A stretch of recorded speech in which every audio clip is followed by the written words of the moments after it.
এখন আমি আপনাদের সাথে যা শেয়ার করব তা হলো একটি উদাহরণ। গত বছর আমার বেশ কয়েকটি মুসলিম দেশে এবং অমুসলিম দেশের বেশ কয়েকটি মুসলিম সম্প্রদায়ে ভ্রমণ করার সুযোগ হয়েছে। আর আমি সেখানে কিছু বিষয় লক্ষ্য করেছি। এটা আপনার পরিবার এবং সমাজের জন্য সত্য হতে পারে, আবার নাও হতে পারে।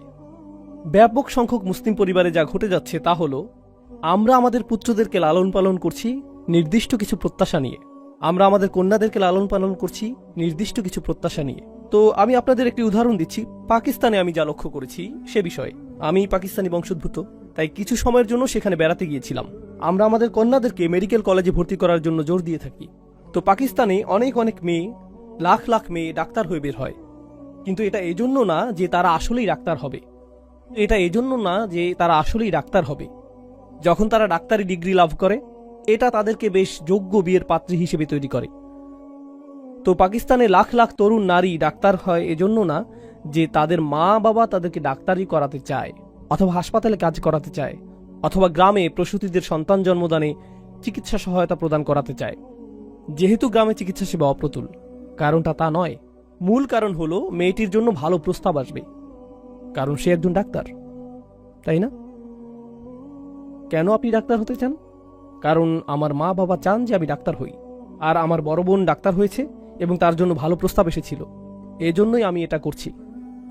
ইনশাআল্লাহ আমিও আমার বড় বোনের মতো সফলতা পাব। এই মেয়েরা তাদের বড় বোনদের দেখে নিজেদেরকে তুলনা করছে এবং বলছে যে এটাই সফলতার মানদণ্ড, এটাই আমি অর্জন করতে চাই।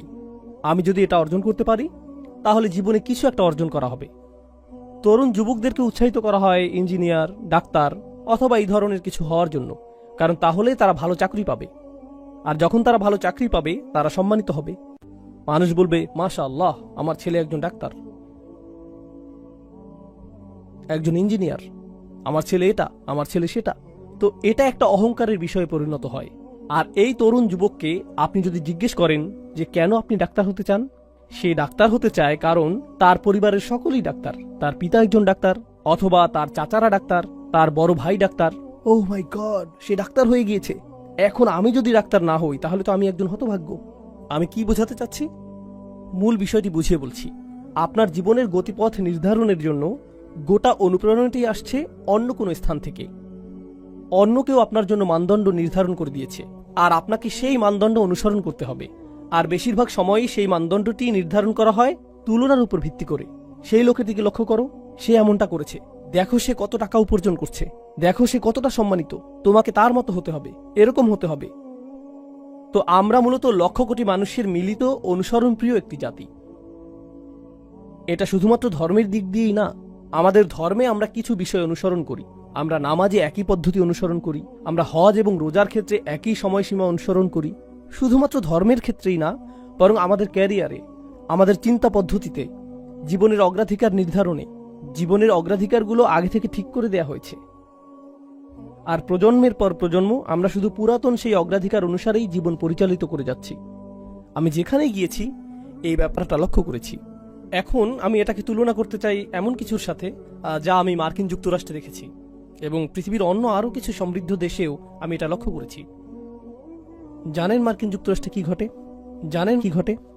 সেখানে মার্ক জাকারবার্গের মতো মানুষ রয়েছে, আর সেখানে ইলন মাস্কের মতো মানুষ রয়েছে। আমি কিন্তু এই মানুষগুলোকে পছন্দ করি না, কিন্তু আমি তাদের কিছু বিষয়ে বলছি। তারা অদ্ভুত, কারণ তারা কোনো মানদণ্ড অনুসরণ করে না। এটা শুধু আদর্শ হিসেবে উপস্থাপিত এই মানুষগুলোই না যারা বিশালাকার কোম্পানি প্রতিষ্ঠা করেছে, বরং এমন অনেক মানুষ রয়েছে যারা কোনো মানদণ্ড অনুসরণ করেনি এবং তারা নতুন কিছু শুরু করেছে। আর যখন তারা নতুন কিছু শুরু করেছে, চারপাশের সকলেই বলেছে, বাহ, এটা তো চমৎকার। তো আপনি যদি বাংলাদেশে, পাকিস্তান অথবা জর্ডানে থাকেন আর আপনি নতুন কিছু শুরু করতে চান, তখন আপনার পরিবারের সকলে কি বলবে? তুমি পাগল হয়ে গেছো, কেউ এমনটা করে না, তুমি এত নির্বোধ কেন? তোমার চাচাতো ভাইয়ের মতো হতে পারো না? তোমার ভাইয়ের মতো হতে পারো না? তোমার বোনের দিকে দেখো, অমুকের দিকে দেখো, অনুসরণ করো, অনুসরণ করো, অনুসরণ করো। নতুন কিছু কেন করছো? নতুন কিছু করলে ব্যর্থ হবে। অদ্ভুত। আপনি যদি এমন কিছু করেন যা অন্য কেউ করছে না, তাহলে আপনি নির্বোধ। আপনাকে তখন ইমামের কাছে নিয়ে যেতে হবে, যাতে তিনি রুকিয়া করে সুস্থ করতে পারেন। তিনি কোনো দোয়া পাঠ করে তারপর আপনার এই সমস্যা ভালো করার চেষ্টা করবে, তাই না? কিন্তু এর সাথে সাবিকুনের কি সম্পর্ক? রাসূলুল্লাহ সাল্লাল্লাহু আলাইহি সাল্লাম মক্কায় নবুয়ত পেলেন, আর তখন সেই লোকগুলোর একটা ধর্ম ছিল, তাদের একটা সংস্কৃতি ছিল, তাদের বিয়ে করার একটা পদ্ধতি ছিল, তাদের সন্তান লালন পালন করার একটা পদ্ধতি ছিল। তাদের সেই পদ্ধতি চলে আসছিল হাজার হাজার বছর ধরে। আর রসুল সাল্লাল্লাহু আলাইহি সাল্লাম ইব্রাহিম আলাইহিস সালামের ধর্মকে পুনরুজ্জীবিত করলেন এবং সবকিছু দেখার জন্য তাদেরকে নতুন দৃষ্টিভঙ্গি প্রদান করলেন। তারা এই সকল মূর্তি কাবা ঘরের চারপাশে দেখে বেড়ে উঠেছে, আর তাদের বাবারাও এভাবে বেড়ে উঠেছে। এটাই ছিল তাদের জীবনের স্বাভাবিক অংশ। তাদের কাছে এগুলো জাতীয় স্মৃতিস্তম্ভ। এরপর কোরআন আসলো, রসুল সাল্লাল্লাহু আলাইহি সাল্লাম আসলেন এবং তিনি সম্পূর্ণ নতুন কথা বললেন। এগুলো সব মিথ্যে, তোমাদের এই সবগুলো মূর্তি মিথ্যা। আর ব্যবসা বাণিজ্যে যা কিছু তোমরা করে থাকো, যেভাবে তোমরা কন্যা সন্তানদেরকে জীবন্ত মাটিতে পুঁতে ফেলো, আর অন্য যে কাজগুলো তোমরা করো, এগুলো সবই ভুল। তারা বলল, না না না, যা ইতিমধ্যেই চলে এসেছে আমরা তার অনুসরণ করি, আমরা অনুসরণ করতে পছন্দ করি। মানুষ নতুন কিছু শুরু করতে চায় না, এটা বাতুলতা। রাসূলুল্লাহ সাল্লাল্লাহু আলাইহি সাল্লামের বিরুদ্ধে একটি প্রধান অভিযোগ ছিল তিনি বাতুল, উম্মাদ। আমি উম্মাদ শব্দটির ক্লিনিক্যাল সংজ্ঞা খোঁজার চেষ্টা করেছিলাম, যদিও বিভিন্ন রকমের অসংখ্য সংজ্ঞা রয়েছে, কিন্তু এমনকি উন্মাদনার চেয়েও নিচের সংজ্ঞাটি কি? অস্বাভাবিক আচরণের সংজ্ঞা কি? অস্বাভাবিক আচরণ হলো, ধরুন একটা মহাসড়ক রয়েছে আর সকলের গাড়িগুলো এই দিকে যাচ্ছে, কিন্তু আপনার গাড়িটি বিপরীত দিকে যাচ্ছে, তাহলে আপনি হলেন উন্মাদ, আপনি অস্বাভাবিক আচরণের অধিকারী। তো এই সংজ্ঞা অনুযায়ী সকলেই শিরক অনুসরণ করছে, সকলেই নির্দিষ্ট রীতি অনুযায়ী তাদের পরিবারে বসবাস করছে, সকলেই এটা করছে। একমাত্র যিনি এর বিপরীত দাঁড়িয়েছিলেন তিনি হলেন রাসূলুল্লাহ সাল্লাল্লাহু আলাইহি সাল্লাম। তো স্পষ্টতই তারা এটা দেখে বলল যে এটা যদি স্বাভাবিক হতো, অন্য মানুষেরাও এটা করত, তাই এটা উন্মাদনা। তো আল্লাহ তাকে তার সমাজের প্রথম ব্যক্তি হিসেবে বাছাই করলেন এরকম কিছু কথা বলার জন্য, এই বাণী প্রচার করার জন্য, এই বাণী প্রচার করার জন্য। এক হিসেবে তিনি ছিলেন সাবিক, তিনিই ছিলেন প্রথম। সমাজকে চ্যালেঞ্জ করার ক্ষেত্রে তিনিই ছিলেন প্রথম। তো আমি চাই যে আপনারা কল্পনা শক্তিকে কিছুটা কাজে লাগান। আমি চাই আপনি কল্পনা করুন যে আপনি রসুল সাল্লাল্লাহু আলাইহি সাল্লামের সময়ে বসবাস করছেন, আর আপনি মক্কার সাধারণ একটি পরিবারে বসবাস করছেন। আপনি একই ধর্ম পালন করেন, আপনি সেই একই চর্চা করেন, তাদের সবকিছুই পালন করেন। হঠাৎ আপনি শুনলেন যে এই ব্যক্তিটি নবী হওয়ার দাবি করছে, আর তার বার্তাটি হলো সকল মূর্তি পূজা ত্যাগ করো, ব্যবসায়ে অসদুপায় অবলম্বন করো না, এতিমদের সাথে ভালো আচরণ করো। আপনি এতিমদের সাথে এক ধরনের আচরণ করে অভ্যস্ত। উদাহরণস্বরূপ, অনেক মুসলিম দেশে এরকমটা ঘটে। আমরা বলি যে আমাদের উম্মার মাঝে ভ্রাতৃত্ব রয়েছে, কিন্তু যখন আপনি কোনো মুসলিম দেশে যান, আপনি দেখতে পাবেন যে সেখানে সামাজিক শ্রেণী বৈষম্য রয়েছে। নির্দিষ্ট শ্রেণীর মানুষ হয়তো কোনো রেস্তোরাঁয় বসে আছে, অন্য আরেক শ্রেণীর মানুষ রয়েছে যাদের সন্তানেরা খালি পায়ে বাইরে ঘুরেঘুরি করছে, তাই না? কখনো কখনো তাদের সন্তানেরা আপনার জন্য খাবার পরিবেশন করছে। আপনি আপনার বাচ্চার সাথে কথা বলেন এভাবে, হেই তুমি কি একটু খাবার খাবে? একটু খাবার খাও। আর পরিবেশনকারী কোনো শিশু যখন আপনার কাছে আসে, আপনি বলেন, হেই চা নিয়ে আয়, এই এদিকে আয়। এভাবেই আপনি তাদের সাথে কথা বলেন। তো স্পষ্টতই আপনি তাদের সাথে সমান ব্যবহার করছেন না। কিন্তু সেই সমাজে এই কোরআন আসলো এবং বলল, যদিও এই শিশুগুলো এতিম, তুমি এরকম আচরণ করতে পারবে না। ফাযালিকাল্লাযী ইয়াদউল ইয়াতীম, আপনি তাদের সাথে এভাবে কথা বলতে পারবেন না। কাল্লা বাল্লা তুকরিমুনাল ইয়াতীম, তোমরা এতিমদেরকে সম্মানিত করো না। এতিমদেরকে সম্মানিত করা? আপনি কি বলছেন যে কাজের লোককে সম্মান দেখাতে হবে? আমি সম্মান প্রদর্শন করি এমন মানুষকে যে কমপক্ষে একজন ডাক্তার, কমপক্ষে তো তার একটা ডিগ্রি আছে, যাতে সম্মান দেখাতে পারি। জানেন উম্মার আরেকটা বিষয় আমি লক্ষ্য করেছি, অনেক সময় যখন আপনি নতুন কোন স্থানে যান, মানুষ নিজের ব্যাপারে প্রথম কোন কথাটি বলে? সে কি অর্জন করেছে। আসসালামু আলাইকুম, আমার নাম আব্দুল করিম, আমি একজন ডাক্তার, আমি এই হাসপাতাল প্রধান, এবং এটা এটা এটা এটা এটা যোগ্যতার সম্পূর্ণ একটি তালিকা। আমি আপনাকে চিনি না, কিন্তু আপনি আমার কাছে আসলেন আর বললেন, আসসালামু আলাইকুম রহমতুল্লাহ, আমার নাম এটা এটা, আমি এই মসজিদটি প্রতিষ্ঠা করেছি। ওহ কুল। আমি চাই যে আপনি বিষয়টি জানেন। আমরা এরকম কেন বলি? কারণ কেন আপনি আমাকে সম্মান করবেন যদি না জানেন যে আমি কি অর্জন করেছি? আমাকে সম্মান করার আপনার কোনো কারণ নেই। কোরআন কি বলে? কোরআন বলছে যে এতিমদেরকে আপনার সম্মান করতে হবে। আল্লাহ বলেছেন যে প্রতিটি আদম সন্তানই সম্মানিত। আমি তাদের যোগ্যতা সম্পর্কে জানি না, আমি জানি না কোন পরিবার থেকে তারা এসেছে, আমি জানি না তাদের পেছনের ইতিহাস কি, তারা কি পোশাক পরেছে তাতে কিছু যায় আসে না। আমি তাদের গায়ের রং অথবা ভাষা, আঞ্চলিকতার পরোয়া করি না। তারা কোন গ্রাম থেকে এসেছে এগুলো কোনোটাই গুরুত্বপূর্ণ না। প্রতিটি আদম সন্তানই সম্মানিত, এটাই কোরআনে এসেছে। আপনি কিন্তু এখনো আপনার কল্পনা ব্যবহার করছেন। আপনি জাহিলি মক্কাতে রয়েছেন আর বলছেন এটা অদ্ভুত, সকলেই এখন সমান। ওকে, গৃহহীন এই পথশিশুটি আমার সামনে, এটা কোন ধরনের ধর্ম যা যুক্তিসঙ্গত না? কিন্তু আপনি চিন্তা করতে শুরু করলেন যে হয়তো এটা যুক্তিসঙ্গত, হয়তো সকল মানুষ আসলেই সমান, হয়তো এই শিরক এবং উপাস্যগুলো যুক্তিসঙ্গত না, হয়তো সত্য ধর্ম শুধু একটি, হয়তো সৃষ্টিকর্তা শুধুমাত্র একজন, তার কথা আমাকে আরেকটু শুনে দেখতে হবে। আর আপনি নীরবে এই মানুষটির কথা শুনতে শুরু করলেন, মুহাম্মদ রাসূলুল্লাহ সাল্লাল্লাহু আলাইহি ওয়াসাল্লাম। আর তারপর আপনি সিদ্ধান্ত নিলেন যে আমার পরিবারের মধ্যে আমিই প্রথম ব্যক্তি হতে চাই, উঠে দাঁড়িয়ে এটা বলার জন্য যে আশহাদু আল্লা ইলাহা ইল্লাল্লাহ ওয়া আশহাদু আন্না মুহাম্মাদান আবদুহু ওয়া রাসূলুহু। শুধু আপনার কল্পনাকে ব্যবহার করুন। যখন আপনি এটা করবেন, আপনার পরিবারের প্রতিক্রিয়া কি হবে? লক্ষ্য করুন, তারা নবীজিকে কি বলেছে? উন্মাদ। তারা বলবে, তুমিও তার সাথে থেকে উন্মাদ হয়ে গিয়েছ। দেখো, সে উন্মাদ, কেউই তার অনুসরণ করে না। কেন তুমি তাকে অনুসরণ করছো? আমরা তাকে সম্মান করতাম এবং পছন্দ করতাম তার এই অদ্ভুত ব্যাপারগুলো প্রকাশিত হওয়ার আগে, কিন্তু স্পষ্টতই সে কোনো ধরনের সমস্যায় ভুগছে এবং মানসিক ভারসাম্য হারিয়েছে। আর তুমিও অকারণেই নিজের মানসিক ভারসাম্য হারাচ্ছ। তোমাকে স্বাভাবিক আচরণ করতে হবে। স্বাভাবিক অর্থ তোমাকে অন্য সকলের মতো হতে হবে, কারণ আপনি যদি অন্য সকলের মতো না হন তাহলে আপনি উন্মাদ। তো এই লোকগুলো, প্রথম মানুষগুলো যারা ইসলাম গ্রহণ করেছিলেন, জানেন তারা কি করেছিলেন? তারা অন্য সকলের সমর্থন হারাতে প্রস্তুত ছিলেন। তাদের অন্য কারো কাছ থেকে অনুপ্রেরণার প্রয়োজন ছিল না। অন্য কেউ তাদেরকে অনুপ্রেরণা দিচ্ছিল না। প্রকৃতপক্ষে সকলে তাদেরকে নিরুৎসাহিত করছিল। যখন তারা ইসলাম গ্রহণ করলেন, যেই মানুষগুলো তাদেরকে ভালোবাসতো তারা অসন্তুষ্ট হয়ে পড়ল। যারা তাদের সাথে ব্যবসা করত তারা লেনদেন বন্ধ করে দিল। যারা তাদেরকে অনুকরণীয় হিসেবে দেখত, এখন তারা তাদেরকে নিচু চোখে দেখে এবং তাদের থেকে দূরত্ব বজায় রেখে চলে। যাদেরকেই তারা ভালোবাসতো, বিনিময়ে তারা এখন ঘৃণা করে। তারা বিচ্ছিন্ন, একাকী এবং একঘরে হয়ে পড়ল। এমনকি এখানে শ্রোতাদের মধ্যে অনেক অমুসলিম ভাইদেরও একই অবস্থা। যারা অমুসলিম পরিবার থেকে এসেছেন এবং ইসলাম গ্রহণ করেছেন, তারা নিজেদের পরিবার থেকেও একই রকম অভিজ্ঞতার শিকার হয়েছেন। কিছু পরিবার বেশ ভালো, কিন্তু অন্যরা বলে, তুমি এটা কি করলে? তুমি পরিবারটা ভেঙে ফেললে। তুমি কেন স্বাভাবিক না? কেন তুমি এত অদ্ভুত? কেন তুমি শত্রু ধর্ম গ্রহণ করলে? এই ধরনের কথা তাদেরকে শুনতে হয়। কিন্তু তারা তাদের নিজ পরিবারের মাঝে সাবিক। সাহাবীরাও তাদের নিজের পরিবারে সাবিক হয়েছিলেন। কোরআন আমাদেরকে সেই মানুষদের গুণাবলী সম্পর্কে শিক্ষা দিয়েছে যারা গোটা পৃথিবীকে পরিবর্তন করে দিয়েছিলেন। কারণ আমরা গর্ব সহকারে বলতে পারি যে এই কোরআন 23 বছর ধরে নাজিল হয়েছে এবং এটা গোটা পৃথিবীকে পরিবর্তিত করে দিয়েছে। পৃথিবীকে পরিবর্তন করতে চাইলে পৃথিবীর অনুসরণ করলে চলবে না, আপনাকে নতুন কিছু করতে হবে, না হলে এটা সম্ভব না। অন্য সকলে যা করছে তা আপনাকে চ্যালেঞ্জ করতে হবে। কোনো পরোয়া করবেন না, আপনাকে এটা করতেই হবে। আপনাকে উঠে দাঁড়াতে হবে এবং এটা করতে হবে।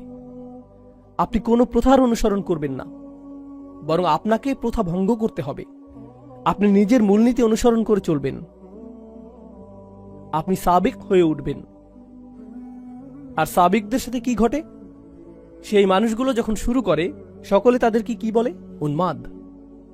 সকলে তাদেরকে প্রত্যাখ্যান করে। সকলে তাদের সন্তানদেরকে এদের ব্যাপারে সতর্ক করে, এই মানুষগুলোর অনুসরণ করো না। তারা এমন কিছু করে যা অন্য কেউ করে না। এরা অদ্ভুত, এরা আজব। আর সাবিকুনরা যখন এই সকল সমালোচনা, এই সকল আক্রমণ, প্রতিনিয়ত নিরুৎসাহিত করা মন্তব্য এবং বর্জনের শিকার হয়, তারা নিজেদের অনুপ্রেরণাকে প্রভাবিত হতে দেয় না। তারা নিজেদের অনুপ্রেরণাকে প্রভাবিত হতে দেয় না। তারা এতে প্রভাবিত হয় না, বরং তারা সামনে অগ্রসর হতে থাকে। আর আল্লাহ এ ধরনের মানুষদের ক্ষেত্রে কি করেন? তিনি তাদেরকে পরীক্ষা করতে চান যে তারা কি আসলেই সাবিক হতে চায় নাকি অনুসারী হতে চায়। আর এক পর্যায়ে তারা সফল হন। অবশেষে আল্লাহ তাদেরকে বিজয় প্রদান করেন। আর যখন আল্লাহ তাদেরকে বিজয় দান করেন, জানেন কি ঘটে? অন্য মানুষরা তখন তাদেরকে অনুসরণ করে। এটাই আল্লাহর নির্ধারিত নিয়ম। এটা শুধুমাত্র রাসূল সাল্লাল্লাহু আলাইহি ওয়াসাল্লামের সিরাতেই ঘটেনি, বরং এটা পৃথিবীতে সব সময়ই ঘটেছে। এটাই আল্লাহর নির্ধারিত নিয়ম। অদ্ভুত ধারণার অধিকারী এমন মানুষ রয়েছে। উদাহরণস্বরূপ কেউ বলতে পারে যে আমি মিনি কাপকেক উৎপাদন করব। এটা শুনতে অদ্ভুত মনে হয়, কেউ তো এটা কিনবে না। আর তারপর তারা নিজেদের গ্যারেজে এই স্টুপিড কোম্পানি শুরু করে। আর তারপর এটা সর্ববৃহৎ কাপকেক কোম্পানিতে পরিণত হয়। এটা বিশাল আকার ধারণ করে। এরপর সকলে তাদেরকে অনুসরণ করতে চায় এবং তাদের ধারণার পুনরাবৃত্তি করতে চায়। কেন? কারণ তারা নতুন কিছু শুরু করেছে। কেউ ঝুঁকি নিতে আগ্রহী না, কারণ কেউ নিশ্চিত না যে এটা কাজ করবে কিনা। সম্ভবত এটা ব্যর্থ হবে। যখন এটা সফল হয়, তখন আমরা তা অনুসরণ করতে প্রস্তুত। আজকের দিনে পৃথিবীর যে সকল জাতি সবচেয়ে শক্তিধর, যে সকল জাতি অর্থনৈতিক দিক থেকে সবচেয়ে শক্তিশালী, সাংস্কৃতিকভাবে শক্তিশালী, কৌশলগতভাবে শক্তিশালী, সামরিকভাবে শক্তিশালী, তাদের সকলের মধ্যে অভিন্ন একটা জিনিস আপনি পাবেন। তারা উদ্ভাবনকারী জাতি, তারা গবেষণা এবং উন্নয়নের জাতি, তারা প্রচুর নতুন জিনিস আবিষ্কার করে, তারা বিজ্ঞানের জগতে সর্বদাই সাবিক, তারা চিকিৎসা বিজ্ঞানে বিভিন্ন শাখা নিয়ে গবেষণায় সাবিক। আপনি কাফেরদেরকে অভিশাপ দিতে পারেন, তাদের প্রতি রাগান্বিত হতে পারেন, কিন্তু আপনার মায়ের যদি কোনো অপারেশনের প্রয়োজন হয়, সামর্থ্য থাকলে আপনি পশ্চিমা দেশগুলোর সেরা হাসপাতালটিতেই যাবেন, কারণ সেসব ক্ষেত্রে তারা সাবেকুন। অন্য কোথাও না গিয়ে আপনি সেখানেই যাবেন। আপনি তাদেরকে ঘৃণা করেন, তাদের বিরুদ্ধে এটা সেটা বলেন, কিন্তু তাদের বানানো মোবাইলটাই আপনি কিনেন। কোনো মুসলিম দেশে প্রস্তুত মোবাইল না। যেমন আমরা যদি মুসলিম ফোন নাম দিয়ে কোনো মোবাইল বানাই, মানুষ এটা তেমন কিনবে না। যখন গাড়ি কেনার প্রয়োজন হয়, আপনি আব্দুল করিমের একক উদ্যোগে নির্মিত গাড়ি কিনেন না। কেন নয়? কারণ সেই লোকগুলো গাড়ি প্রস্তুতে সাবেকুন হয়ে গিয়েছে, তারা মাইক্রোচিপ প্রযুক্তিতে সাবিক হয়ে গিয়েছে, তারা চিকিৎসা বিজ্ঞানের গবেষণায় সাবিক হয়ে গিয়েছে, তাই না? আর যখন তারা সাবিক হয়ে গেল, গোটা পৃথিবী তাদের উপর নির্ভর করতে শুরু করলো। কিন্তু মূল বিষয় হলো, কোন জিনিসটা তাদেরকে এত শক্তিশালী করেছে? এটা কি তাদের প্রাকৃতিক সম্পদ? এটা কি জ্বালানি তেল? এটা কি প্রাকৃতিক গ্যাস, খনিজ সম্পদ? এটা কি প্লুটোনিয়াম? না, এটা চিন্তা শক্তি। বিশ্বের পরাশক্তিগুলো তাদের সমাজে এমন সংস্কৃতি সৃষ্টি করেছে যেখানে তারা বলে, আমরা চাই তুমি পর্যবেক্ষণ চালাও, আমরা চাই যে তুমি নতুন নতুন বিষয় চেষ্টা করো, যদি তুমি অকৃতকার্য হও আবারও চেষ্টা করতে থাকো যতক্ষণ পর্যন্ত সফল না হও, আর আমরা এজন্য তোমাকে অর্থায়ন করব। এটাকেই তারা বলে রিসার্চ অ্যান্ড ডেভেলপমেন্ট। এটাই তারা করে। আর ধারণাটি এতটাই শক্তিশালী যে জ্ঞানী মুসলিমরা সারা পৃথিবী থেকেই, পাকিস্তান, বাংলাদেশ, সিরিয়া, সৌদি আরব, সারা পৃথিবী থেকেই যখন তারা কোনো বিষয়ে প্রকৃত গবেষণা করতে চায় এবং তারা সামনে অগ্রসর হতে চায়, তখন তারা কোথায় যায়? তারা আমেরিকায় যায়, ইংল্যান্ডে যায়, সুইডেনে যায়, ডেনমার্কে যায়, তারা অস্ট্রেলিয়ায় যায়, তারা এই বিশ্ববিদ্যালয়গুলোতে যায়। কারণ এই বিশ্ববিদ্যালয়গুলো এমন বিষয় বুঝতে পেরেছে যা উত্তরাধিকার হিসেবে আল্লাহ আমাদেরকে দিয়েছিলেন। আমাদেরকে সকল বিষয় সাবেকুন হতে হবে, আমাদেরকে সকল বিষয়ে সকলের থেকে এগিয়ে যেতে হবে। ধর্মের দিক থেকে আমরা এগিয়ে আছি, কিন্তু বিজ্ঞানের ক্ষেত্রে, ব্যবসার ক্ষেত্রে, সমাজ বিনির্মাণের ক্ষেত্রে আমরা পিছিয়ে আছি। অন্য জাতির দিকে ইশারা করে এটা বলা খুবই সহজ যে এই লোকগুলো অনেক শক্তিধর। কখনো কি অধ্যয়ন করেছেন যে কিভাবে তারা এই শক্তি অর্জন করলো? ও না, শয়তান তাদের সাথে রয়েছে, দাজ্জাল তাদেরকে সাহায্য করছে। এটাই আপনার জবাব। এজন্যই আপনারা অগ্রসর হতে পারছেন না, এজন্যই আপনাদের কথা কেউ শুনে না, কারণ আপনারা মৌলিক কিছু বিষয় বুঝতে পারছেন না যা আল্লাহ প্রদত্ত নিয়মের অংশ। এটা আল্লাহ প্রদত্ত নিয়ম, এটা আল্লাহ প্রদত্ত নিয়ম যে যারা চেষ্টা করবে এবং যারা সাবেকুন হবে তারাই সফলতা পাবে, আর অন্য সকলেই তাদের অনুসরণ করবে, অন্য সকলেই তাদের মতো হতে চাইবে। জ্ঞানের যে কোনো শাখা নিয়ে চিন্তা করুন, যে কোনো শাখা। আপনারা জানেন গল্প লেখার জন্য একটা নির্দিষ্ট ধরন রয়েছে এবং ইংরেজি সাহিত্যের একটি মানদণ্ড রয়েছে যে কিভাবে গল্প লিখতে হবে। কেউ এসে সম্পূর্ণ ভিন্ন ধরনের গল্প লিখল, যেখানে শেষের অংশটা শুরুতে লেখা হলো। সে পুরো গল্পটির ধারাবাহিকতাকে উল্টোভাবে উপস্থাপন করলো, আর হঠাৎ করে তা সর্বাধিক বিকৃত বইয়ে পরিণত হলো। এখন হাজার হাজার বই এই ধারণাটি ব্যবহার করছে, কারণ এটা নতুন কিছু, এটা অভিনব এবং সৃজনশীল একটা বিষয়। কেন আমি আপনাদেরকে এত কথা বলছি?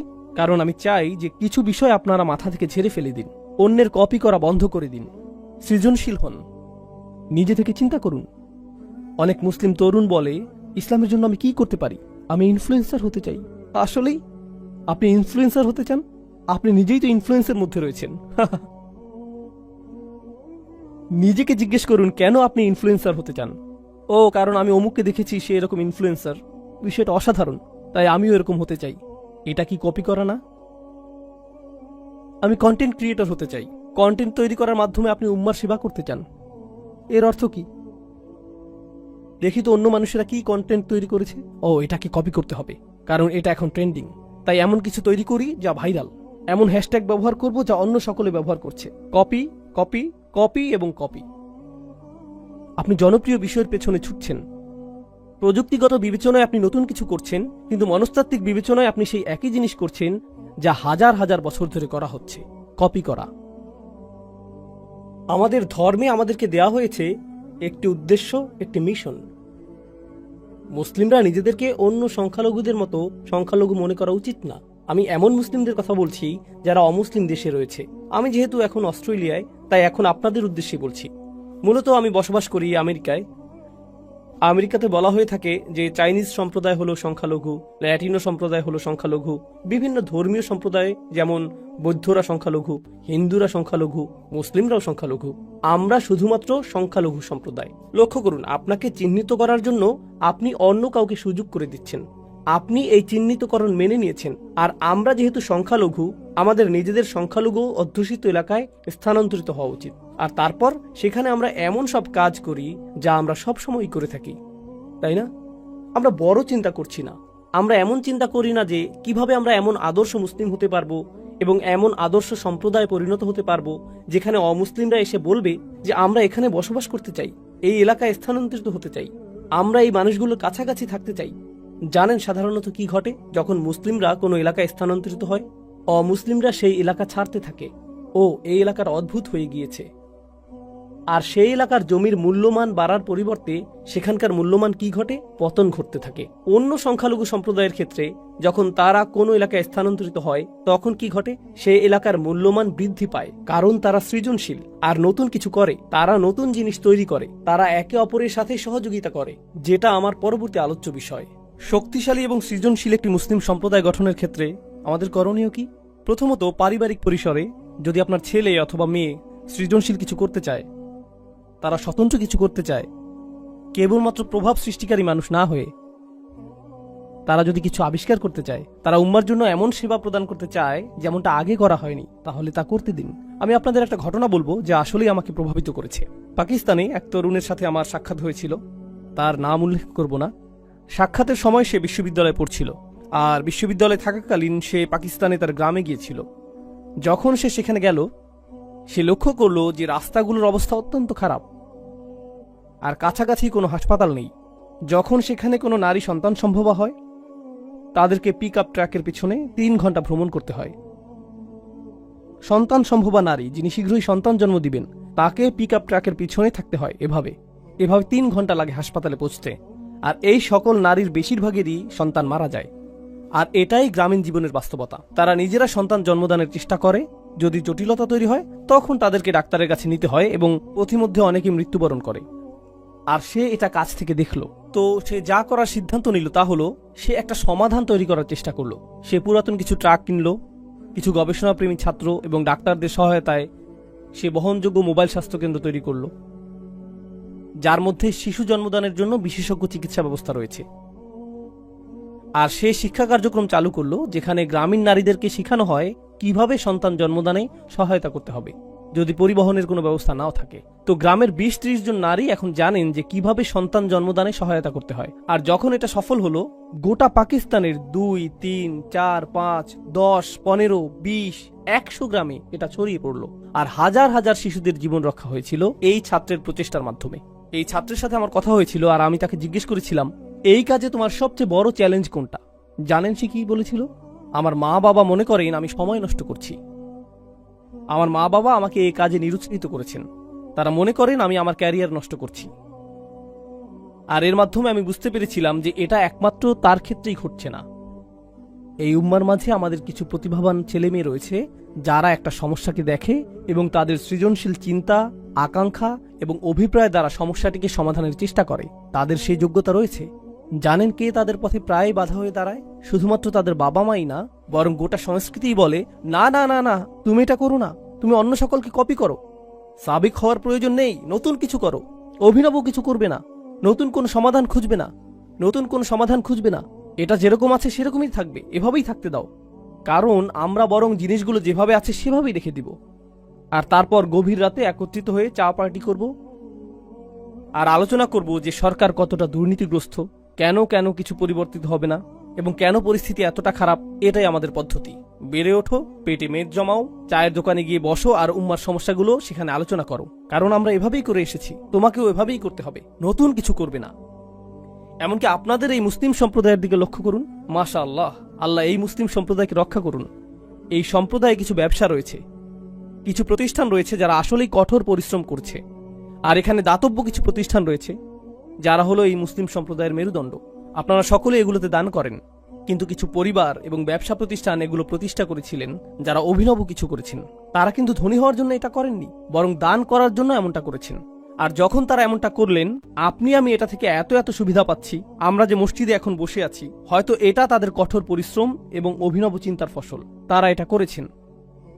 আর আমরা চিন্তা করি, না না না, আরে ভাই, আপনি মানুষকে দুনিয়ার পিছনে ছুটতে বলছেন। এই ধর্মটির মূল বিষয় হলো আখিরাত। কেন আপনি দুনিয়া নিয়ে কথা বলছেন? এর জবাব আমি দিচ্ছি।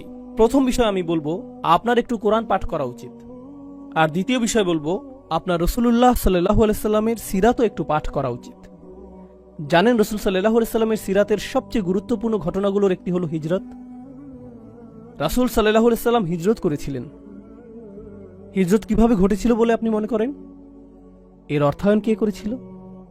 কে সহায়তা করেছিল? বাহনের জন্য কে খরচ করেছিল? কে নিশ্চিত করেছিল যে রাস্তাটি হবে নিরাপদ এবং গোপন? এর জন্য কি অর্থের প্রয়োজন না? যখন রাসূল সাল্লাল্লাহু আলাইহি সাল্লাম সর্বপ্রথম তার দাওয়াতি কাজ শুরু করলেন, কে এর সহায়তা করেছিল? এমনকি কিভাবে তার দৈনিক আহারের ব্যবস্থা হতো, সেটা কোথা থেকে আসতো? সেটা কি সরাসরি আকাশ থেকে নেমে আসতো? খাদিজা রাদিয়াল্লাহু তাআলা আনহা সহায়তা, আবু তালিবের সহায়তা, আবু বকর সিদ্দিকের সহায়তা, এগুলো কি অর্থনৈতিক এবং ব্যবসায়িক সহায়তা না? আর ব্যবসায় সফল হতে হলে আপনাকে কি সৃজনশীল হতে হবে না? আমরা লাখ লাখ মুসলিম তরুণকে একটা চাকরি পাওয়ার শিক্ষা দিই, যাতে তারা সৃজনশীল মানুষদের জন্য কাজ করতে পারে। নিজে সৃজনশীল হওয়ার প্রয়োজন নেই। নিজে সৃজনশীল হওয়ার প্রয়োজন নেই। ডাক্তার হও, অ্যাকাউন্টেন্ট হও, ইঞ্জিনিয়ার হও, ইঞ্জিনিয়ারিং প্রতিষ্ঠানের জন্য কাজ করো, তাদেরকে অর্থশালী করো, তাদের ব্যবসাকে বড় করো। আল্লাহ আমাদের নিজেদের ক্ষমতায়নের কথা বলেছেন, মৈত্রী সম্পর্ক তৈরির কথা বলেছেন। মৈত্রী সম্পর্ক অর্থনীতি এবং ব্যবসা বাণিজ্যের মাধ্যমেও সৃষ্টি হয়। কোরআনের মনোরম একটা বিষয় হলো, আল্লাহ বলেছেন, ওয়াল্লাযীনা কাফারু বা'দুহুম আউলিয়াউ বা'দ। কাফিররা একে অপরের মিত্র। কাফিররা একে অপরের মিত্র। আর ওয়াল মুমিনুনা ওয়াল মুমিনাত বা'দুহুম আউলিয়াউ বা'দ। মুমিন পুরুষ এবং নারীরা একে অপরের মিত্র। কিন্তু তিনি এই আয়াতটির শেষে বলেছেন, ইল্লাম তাফআলু তাকুন ফিতনাতুন ফিল আরদ। তোমরা যদি এটা না করো, তাহলে পৃথিবীতে ফিতনা সৃষ্টি হবে। যদি তোমরা মিত্র না হও, যদি তোমরা পরস্পর সহযোগিতা না করো, যদি তোমরা বৃহত্তর প্রতিষ্ঠান এবং সমন্বিত বিনিয়োগ সৃষ্টি না করো, তাহলে পৃথিবীতে বড় ধরনের ফিতনা সৃষ্টি হবে। আমাদেরকে এখন মসজিদ নির্মাণের বাইরেও আরও চিন্তা করতে হবে। আমাদেরকে দাতব্য প্রতিষ্ঠান নির্মাণের বাইরেও আরও চিন্তা করতে হবে। আমাদেরকে শক্তিশালী ব্যবসা প্রতিষ্ঠা করতে হবে, সর্বোত্তম বিশ্ববিদ্যালয়, সেরা সব প্রতিষ্ঠান। আমাদেরকে অনেক অনেক অনেক বড় চিন্তা শুরু করতে হবে এবং পরস্পরের মাঝে মৈত্রী নিয়ে নতুন করে চিন্তা করতে হবে। কিন্তু এটা করার জন্য আমাদের নিজেদের মাঝে তুলনা করা বন্ধ করতে হবে এবং একে অপরকে ধ্বংস করা বন্ধ করতে হবে। সংক্ষেপে আরও কিছু কথা বলবো এবং এরপর সূরা হিজরের শেষের দিকের আয়াতে যাব, যেরকম কথা আপনাদেরকে দিয়েছিলাম। সফল সমাজ ব্যবস্থার একটা বিষয় আমি লক্ষ্য করেছি, যা রাসূল সাল্লাল্লাহু আলাইহি সাল্লামের সিরাতে উপস্থিত ছিল। আর তা হলো ইমানদারগণ একে অপরকে সহায়তা করা। যখন কেউ ব্যর্থ হয়েছে, তারা তাকে অনুপ্রেরণা দিয়েছিলেন, অনুপ্রেরণা দিয়েছিলেন, অনুপ্রেরণা দিয়েছিলেন। আর জানেন এখন আমাদের মাঝে কি ঘটে? যখন কেউ সফল হয়, আমরা তার সমালোচনা করি, সমালোচনা করি, সমালোচনা করি এবং সমালোচনা করা নিশ্চিত করি, যতক্ষণ পর্যন্ত না সে ব্যর্থ হয়। এরপর আমরা বাকি সকলে শান্তি অনুভব করি। সফল সমাজ ব্যবস্থা ব্যর্থ মানুষকে গ্রহণ করে এবং তাদেরকে বারবার চেষ্টা করার জন্য অনুপ্রাণিত করে, যতক্ষণ না তারা সফল হয়ে যায়। আর ব্যর্থ সমাজ ব্যবস্থা সফল ব্যক্তিদের পিছু নেয় এবং তাদেরকে সহ্য করতে পারে না, ফলে তাদেরকে নিচে নামিয়ে দিতে চায় পরস্পরের মাঝে মৈত্রী, শক্তি এবং সহায়তা সৃষ্টি করার পরিবর্তে। এ বিষয়ে প্রচুর চিন্তা শক্তি ব্যয় করতে হবে যে আধুনিক সময়ে এই আয়াতগুলো কি অর্থ বহন করছে। কিন্তু আপনাদের মধ্য থেকে যারা অভিনব কিছু করবেন, আমার উদাহরণের সেই তরুণ যুবকটির মতো যারা নতুন কিছু করবেন, যারা শুধুমাত্র প্রভাব সৃষ্টিকারী হবেন না, আপনাকে বাস্তব কিছু করতে হবে। আপনি বাস্তব সমস্যা সমাধান করতে চাইবেন। আপনাকে বলে রাখছি, উম্মার সকল সমস্যা আপনি একা সমাধান করতে পারবেন না। যখন মানুষ এসে প্রশ্ন করে, উস্তাদ, কিভাবে আমরা উম্মার সকল সমস্যা সমাধান করব? এই সমস্যা শেষ হবে যখন আপনি এরকম নির্বুদ্ধিতাসুলভ প্রশ্ন করা বন্ধ করবেন, যখন আপনি বস্তুনিষ্ঠ প্রশ্ন করা শুরু করবেন। এখানে আমি একটা সমস্যা দেখছি, আমি এটা সমাধান করতে পারবো, কিন্তু এটা সব সমস্যার সমাধান করবে না। আমাদের সংখ্যা তো কয়েকশো কোটি। আমাদের প্রত্যেকেই যদি একটি করে ছোট সমস্যা সমাধান করি, কল্পনা করতে পারেন আমরা কি ধরনের উম্মায় পরিণত হব? যদি আমাদের কিছু অংশ চিকিৎসা সমস্যা সমাধান করি, আর আমাদের কিছু অংশ সামাজিক সমস্যা সমাধান করি, আর আমাদের কিছু অংশ শিক্ষা সমস্যা সমাধান করি, আমাদের কিছু অংশ রাজনৈতিক সমস্যা সমাধান করি, দেখতে পাচ্ছেন কিভাবে এটা একত্রে জমা হচ্ছে। সকল সাহাবীকে একই কাজ করেছেন, নাকি তাদের প্রত্যেকেই ভিন্ন ভিন্ন সম্ভাবনাকে কাজে লাগিয়েছেন? তাদের প্রত্যেকেই অবদান রেখেছেন এবং সাহাবীকে পরিণত হয়েছেন তাদের নিজস্ব পরিসরে, তাদের নিজস্ব প্রতিভায়। তারা সকলেই একরকম ছিলেন না। তাদের প্রতি রাসূল সাল্লাল্লাহু আলাইহি ওয়াসাল্লামের প্রত্যাশাও একরকম ছিল না।